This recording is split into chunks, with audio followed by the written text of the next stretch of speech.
Napakasarap pong pakinggan. Kahit na iba-iba yung diction natin, sino ang galing ng ibang lugar, hindi ng Netherlands? Wow! Lahat po kayo bumiyahe dito. Sino ang nagbayad ng biyahe nyo? Meron bang bayad dito? Mayaman kami! Ulitin ko ha.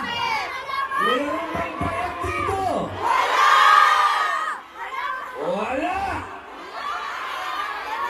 Yan!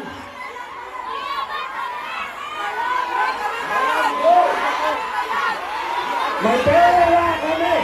May pera kami! May pera kami! May pera kami! Ang sarap madinig ko na. Merong mapera kami! Merong may pera kami! Walang bayad dito! Lahat ito nagmamahal sa bansang Pilipinas! Alam niyo, mga mahal kong kababayan, nararamdaman ko ang nararamdaman ninyo dahil 2016. Nung ako po ay nangampanya para kay Rodrigo Roa Duterte, sarili ko rin pong gastos. Ako po ay umikot dito, hindi lang po sa Europa, hanggang sa Middle East, Southeast Asia. Nangampanya po ako, sarili kong pamasahe, sarili kong hotel. At nung nakaupo na po si Mayor, hindi po ako humingi ng posisyon. Wala po akong hininging kapalit. Ang ibinigay po sa akin ni Mayor ay pangalawang pagkakataon.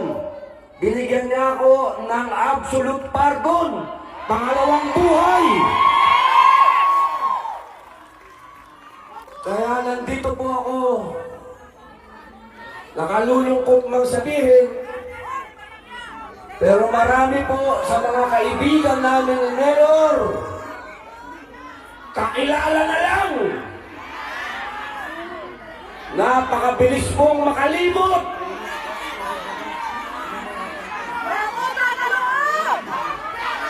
Pero kami naliligayahan sapagkat ang ganap na ito